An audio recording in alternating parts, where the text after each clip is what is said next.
Well, Chris, I'm excited that you've taken the time to talk with me today and also share with everybody that will be watching this morning about something that we've had several conversations about at this point, something that I can tell you're very passionate, that I'm very passionate about as well, and that is more intentionally connecting with men here at Grace Chapel, not just here at Grace Chapel, but as we reach out into our community as well, being intentional about that. I'd like you to share with me and share with everybody else as well, if you could, some of what drives and motivates your passion for this as well.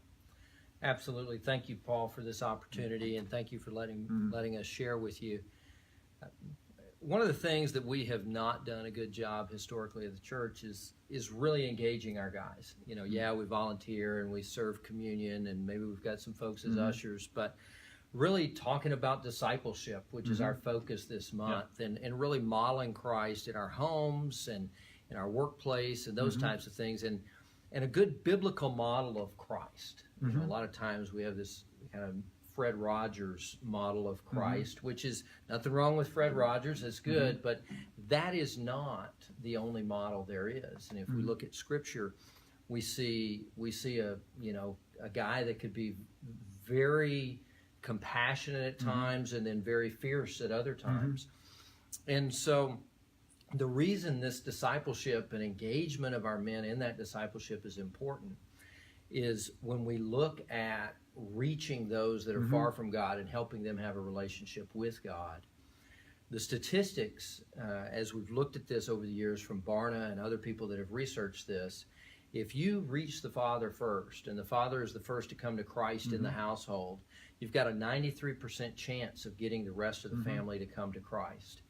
If you reach the mother first, there's about a 13% chance of getting the rest of the family to come to Christ. Right. And when you talk about intergenerational faith, passing that faith down to the next generation, if the dad is truly committed and devoted, a good disciple in his faith, and he's modeling that in the household, you've got about a 40% chance that the children will also be active in their faith. If mom's the only one in the household that's active in her faith, you've got about a 3% chance.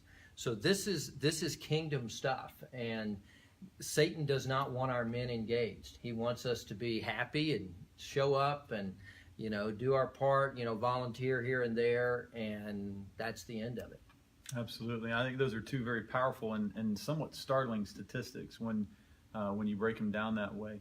I know you've been very, very purposeful in describing this as well, as we've talked, not as men's ministry. It's not a new ministry. It's not a new program, if you want to call it that. It's something that you would like to see connected on multiple levels with the already established ministries here at Grace Chapel. Why is that so important as far as you see it? I think that's important. In the past, men's ministry has been a silo. And because it's a silo, you've got to have all these different programs within that ministry and finding volunteers when we've got a lot of good works going on. We've got a very good small group ministry already going on. We've got a great new class that started for strengthening marriages. We've got our normal adult Sunday morning Bible classes. So we've got many good things going on. And what this is really about is this is about inviting men to engage in a brotherhood of brothers and have that accountability to where oftentimes as men in the church, one of Satan's biggest lies is we're isolated. We're the only ones struggling with whatever. And having brothers that are very close, that you could just be real with. You don't have that Sunday morning, mask on, is extremely important in our work. It's that iron sharpens iron. That's why, Christ didn't go alone. He sent, the apostles out 2 by 2. He surrounded himself with 12 men. Yes.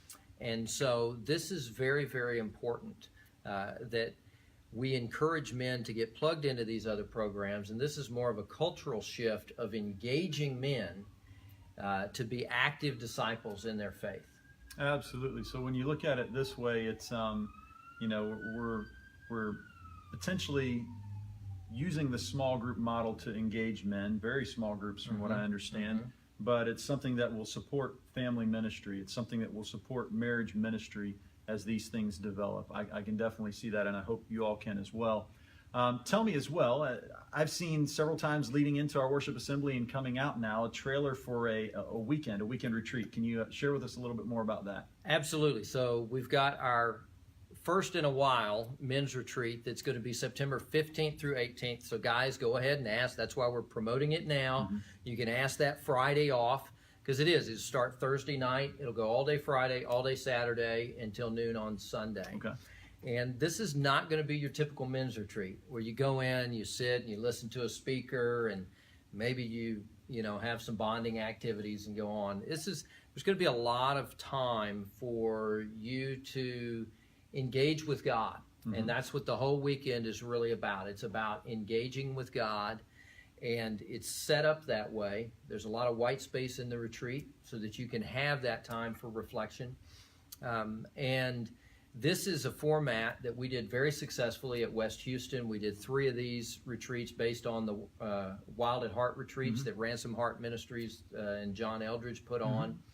And I will tell you, there is such a demand, guys, for this retreat. When the retreat center, the facility, which is a fantastic facility we're going to have this at, posted it on their website, 3 guys within the hour said, hey, is this open to anybody? And it will be open to anybody in about 4 more weeks. So go ahead, get your registration in, make the commitment. Satan doesn't want you to be there, so he's going to give you all kinds of excuses as to why you can't be there. If you need financial help, we've got arrangements where we can help you. So finances should not be an excuse for not being at this weekend. And we've got very, very limited space. I know everybody always says that. But this is designed to be an intimate weekend. No, you're not going to be spilling your guts to your neighbor in small groups and that kind of thing. But it is an intimate setting. And so we've only got space for about 25 to 28 guys. And so you need to register now. It's going to fill up quickly. Excellent. As you can see, there's a lot of passion here. And Chris has got the opportunity to share that with you all today. I'm excited about this. Chris, I thank you for your time. I hope that this will turn out to be something that God will pour blessing into, and I believe he will. Thank you, Paul. Thank you all.